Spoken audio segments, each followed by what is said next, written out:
автовокзала Николаев. Вот в 2018 году, когда вы были начальником инфраструктуры, вы сказали о том, что будете контролировать процесс его реконструкции.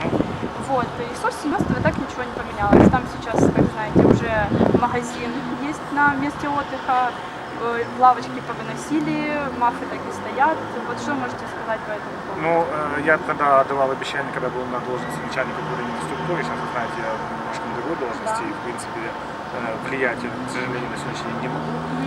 Могу только через прессу и моральным каким-то давлением. У меня мнение осталось, ничего не поменялось. Меморандум, который мы подписали, они не выполнили. Я считаю, что управление инфраструктуры, к сожалению, чтобы вы знали, аттестация автостанции сейчас отменили. То есть это теперь просто частное предприятие, которое не требует никакой лицензии, не требует никакой сертификации, ничего.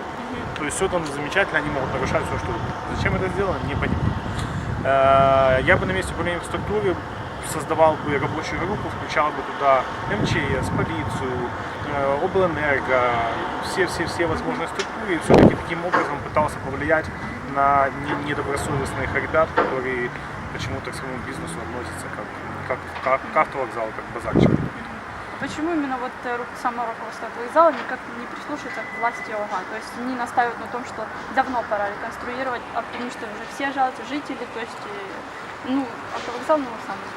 Я думаю, что на самом деле, когда я начинал этот процесс, просто когда я ушел, им перестали заниматься, и я думаю, что если бы кто-то обратился или к главе областной администрации, или даже в управление структуры, или к профильному заму, я думаю, что эта волна бы поднялась бы заново, и все-таки положительный результат был бы достигнут.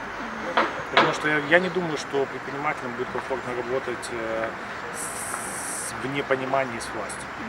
А как можно усилить процесс, усилить и ускорить процесс самой реконструкции?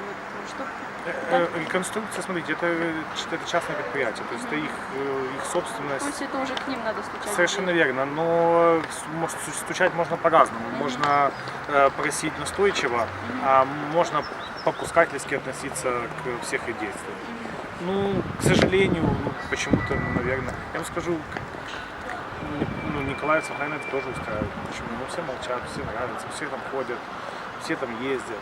Я не давно, пару раз всплывало там возмущение по поводу автовокзала, по поводу ЖД вокзала, но давно уже не читал, не видел, что кто-то чем-то недоволен. Поэтому мне кажется, как только есть резонанс, и как только есть публичные просьбы к руководству областной администрации, к управлению, тогда вы просто поймите, что областная власть занимается очень многими вопросами. И есть первоочередность, борьба с бедностью, помощь больным и т.д. и т.п. Поэтому понятное дело, что, к сожалению, это не первоочередный шаг. Управление инфраструктуры, еще раз, уверен, что было бы по-другому, если бы дороги местного значения не передались на управление инфраструктуры. Это бешеный объем работы, бешеный, просто людей не хватает, занимаются они, насколько я знаю, день и ночь работают именно в сфере дорог. Поэтому надо думать. Но я думаю, что еще раз, если это публично где-то выйдет, то мне кажется, что работа возобновится и результат может достигнуть однозначно до конца даже этого года. Потому что у них были намерения менять фасад, они там себе что-то планировали, и так заверяли, но потом почему-то